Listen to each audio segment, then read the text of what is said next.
मंत्र जाप में, नाम जाप में, स्मरण में डूबो, तब साधना में डूबे। थोड़ी देर बाद वहीं से मैना निकल कर जाती हैं। हमारा शास्त्र कहता है कि कोई दरवाजे पर बैठा हो, भोजन की थाली रखी हो, कोई संत साधु बैठा हो, कोई सन्यासी बैठा हो, कोई कथा में बैठा हो, कोई सत्संग में बैठा हो, कोई भजन में बैठा हो, या जिस आसन पर बैठकर हम भगवान की आराधना कर रहे हो, साधना कर रहे हो, उस पर अपना लात, अपना चरण, अपना पांव नहीं लगना चाहिए। जिस आसन पर बैठकर हम भजन करते हैं उस आसन को पांव से नहीं सरकाना चाहिए, उस आसन को पांव से एकत्रित नहीं करना चाहिए, हिलाना नहीं चाहिए। कई लोग बैठने से पहले अपना बैठने का जो सेटिंग करते हैं तो पहले पांव से, इधर आसन है तो उसे पांव से घसाएंगे। अगर उठाना ही है तो झुककर उठाओ उसको और फिर रखो। पर पांव का प्रयोग आसन में भी नहीं किया गया, पांव का प्रयोग बासन मतलब बर्तन में भी नहीं किया गया। पांव का प्रयोग अगर कोई दरवाजे पर बैठकर सत्संग कर रहा है, भजन कर रहा है, कीर्तन कर रहा है, मंत्र जाप कर रहा है, तो उसको अपने पांव का, चरण का कहीं भाग न लगे, उस पर भी ध्यान रखना चाहिए। अब मैना, धन्या, कला पितरों की बेटियां,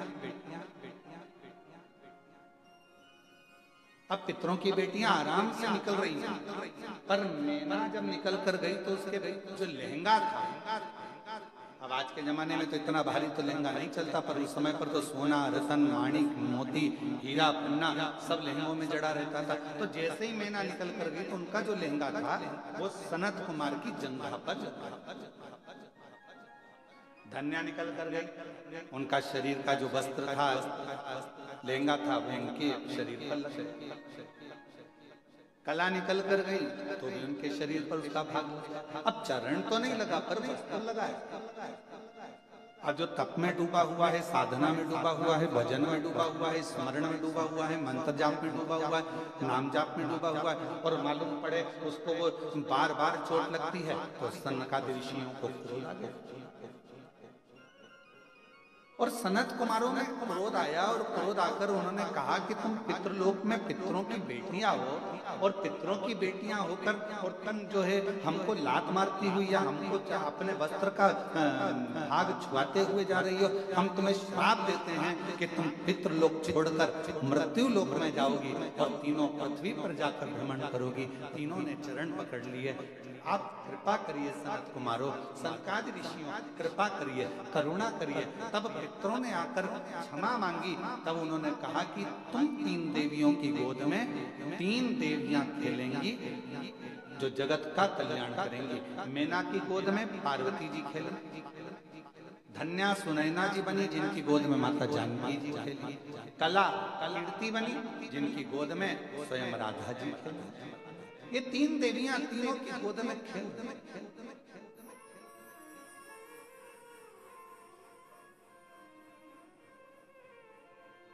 और पितृलोक का सुख छोड़कर मृत्यु लोक में आ गए।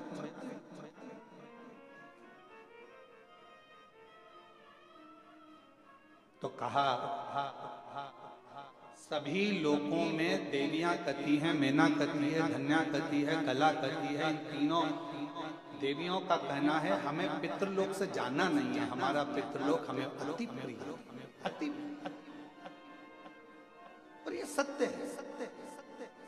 भले आपका छोटा सा झोपड़ा हो ना, आप कितने भी अच्छे होटल में रह रहे हो, कितने भी अच्छे आप कॉटेज में रह रहे हो, खूब डेवलप का गद्दा है, डनलप का, और खूब जोरदार पानी भी मिल रहा है, वेटर भी लगे हैं, भोजन भी मिल रहा है, और बढ़िया चाय भी मिल रही है, कॉफी भी मिल रही है। उसके बाद भी 1 महीना, 15 दिन, 20 दिन आप रहोगे।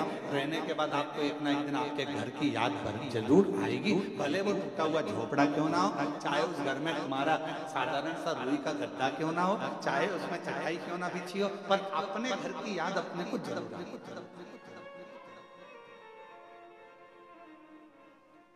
अब तुम लोगों को आए कि नहीं आए वो हम लोगों नहीं मालूम, पर ये तो निश्चित है कि अपने घर की याद अपने को आएगी।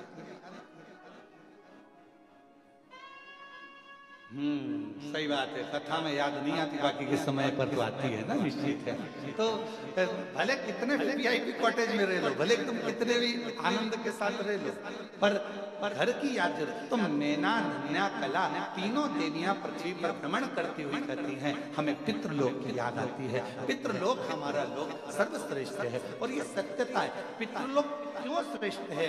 तो माता मैनावती से पूछा गया एक बार, हिमालय राज ने पूछा कि मैना तुझे अपने पिता का घर पितृलोक इतना प्रिय क्यों है? तो मैना जी ने कहा कि जब पृथ्वी पर कथा होती है, मृत्यु लोक में पृथ्वी पर जब कथा होती है, भगवान शंकर की यह पवित्र धरा मृत्यु लोक में जब देवी शिव महापुराण की कथा होती है, जितनी देर तक कथा के पंडाल में जितने लोग बैठकर कथा श्रवण करते हैं या किसी भी माध्यम से जितने लोग, जैसे आस्था चैनल पर सुन रहे हैं, फेसबुक यूट्यूब पर श्रवण कर रहे हैं, आप जहां जहां बैठकर कथा को श्रवण कर रहे हैं अपने अपने घरों में, जितनी देर तक आपका ध्यान शिव महापुराण की कथा में रहता है, उतनी देर तक भगवान वैकुंठ छोड़कर पितृलोक में पितरों के ऊपर हाथ रखकर कथा को श्रवण कर।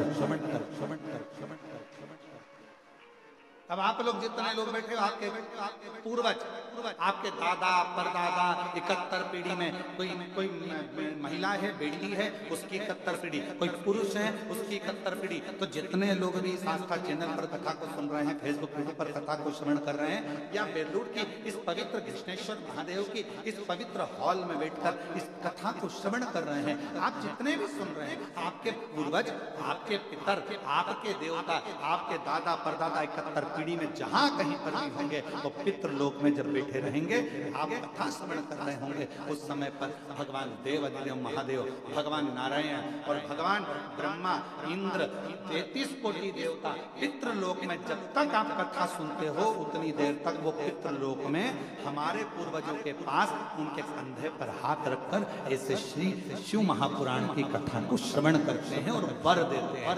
देख तेरे परिवार वाले कथा सुन रहे हैं, देख तेरे परिवार वाले कथा करवा रहे हैं, देख तेरे परिवार वाले 3 घंटे तक कथा में अपने हृदय को, अपने चित्त को, अपने मन को लगाए हैं। जा पितृपक्ष में ये कथा तेरे पूर्वजों के आनंद में ये श्रवण कर रहे हैं। मैं 16 दिन के श्राद्ध में भगवान नारायण कहते हैं, मैं वर देता हूँ कि जो पितृपक्ष की कथा श्रवण करता है उसकी मनोकामना देव अधिदेव महादेव पूर्ण कर देते हैं। ये नारायण वचन देते हैं।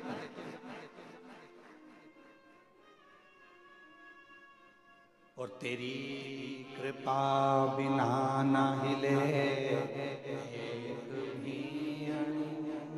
लेते हैं श्वास तेरी कृपा से। ये प्रभु कृपा, ये शिव कृपा, कहीं ना कहीं परमात्मा की बड़ी, जब कथा नहीं आ रही थी, अभी ऑनलाइन कथा नहीं चल रही थी और अधिक बारिश हो रही है, जलवृष्टि बहुत ज्यादा है जगह जगह पर, जहाँ जहाँ कथा होना थी, भीलवाड़ा होना थी, एक गुजरात होना थी, एक हिमाचल होना थी, और इतना पानी इतना पानी इतना पानी। तो उनको देखते हुए कि किसी को जनहानि ना हो, कोई आए कथा में और किसी को तकलीफ ना हो, इसलिए समितियां उस कथा को रोकते रोकते इस कथा को ऑनलाइन पर लेकर आई, जिससे आप सभी इस कथा का रसत्व अपने घर बैठकर श्रवण कर। ये पितृपक्ष 16 दिन है राजा कर्ण के, जिसने अपनी जिंदगी में खूब दान दिया है। कहते हैं कर्ण जैसा दानी संसार में नहीं हुआ है। एक बार स्वयं अर्जुन ने कह दिया था कि राजा कर्ण को इतना दान, लोग दानवीर कहते हैं, दानवीर कर्ण कहते हैं, दानवीर कर्ण कहते हैं, मैं भी तो दान करता हूं, तो मेरा नाम भी तो दानवीर अर्जुन होना चाहिए, दानवीर युधिष्ठिर होना चाहिए, दानवीर भीम होना चाहिए।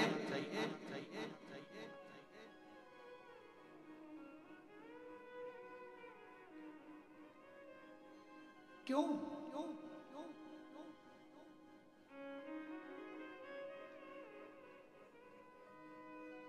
देखो रोटी बनी गाय को दे, एक दान ये हो, और दूसरा दान कौन सा है? बहुत देर से गाय दरवाजे पर खड़ी है और तुम्हारे डब्बे में रोटी नहीं है, तुमने आटा उसना, एक रोटी बनाई और फिर ले जाकर गाय को दी, एक दान, एक दान, एक दान, एक दान। बेटा रोता है, बच्चा चिल्लाता है, माँ भूख लगी है, माँ भूख लगी है, भोजन दो, भोजन दो। माँ कैसे भी तैयार कर कर उसको भोजन दे देती है। ये माँ की वात्सल्य। आपका प्रेम कब झलके? जैसे ये कथा यहाँ बेरुल में नहीं होती, ये कथा होना थी ऑनलाइन सी हो कुबेरेश्वर बाबा के धाम से, पर हितेश लगे रहे लगे रहे लगे रहे, नहीं गुरुजी आप आओ, मैं व्यवस्था करता हूँ, मैं बेलरुल जाता हूँ, मैं जाऊँगा और वहाँ कृष्णेश्वर महादेव में बाबा की कथा हो और बाबा इस कथा को पितृपक्ष में श्रवण करें, आप तो आओ, आप तो आओ। तो ये एक फॉर्मेलिटी पूरी करना एक अलग बात हो जाता है कि एक बार कह दिया, और एक वो हो जाता है नहीं साहब आना तो पड़ेगा ही। हम तो बस यही कहते हैं कि शंकर जी के साथ में फॉर्मेलिटी पूरी मत करो। शंकर जी के मंदिर में जाकर एक लोटा जल चढ़ाकर फॉर्मेलिटी पूरी नहीं करना है। शंकर जी को जब जल चढ़ाओ और वापिस लौट कर आओ तो नंदी से कहकर आना, आज शाम को इंतजार करूंगी भोलेनाथ को लेके मेरे गले जाना। तो प्रबलता, तो प्रकट। अब मालूम पड़े अपन तो केवल फॉर्मेलिटी अदा कर रहे हैं, मंदिर पहुंच गए और जाकर बाबा को जल चढ़ा दिया और बाबा जी से कह दिया बाबा मेरा टुकड़ा है काट देना, बाबा मेरी तकलीफ है काट देना। नहीं, थोड़ा बाबा के पीछे पकड़ना पड़ेगा, थोड़ा बाबा को कहना पड़ेगा, थोड़ा जोर से कहना पड़ेगा कि भोला सब दुख काटो, ओ भोला सब दुख। शिव शंकर जपूं तेरी माला, बोले बाबा जपूं तेरी माला, भोला सब दुख काटो, ओ भोला सब दुख काटो। थोड़ा जाकर इन्हें करना पड़ेगा, थोड़ा पकड़ना पड़ेगा बाबा को, आला हजूर पकड़ना पड़ेगा। मैंने सुना है ब्रह्मलोक में तू नहीं रहता, मैंने सुना है वैकुंठ लोक में तू नहीं रहता,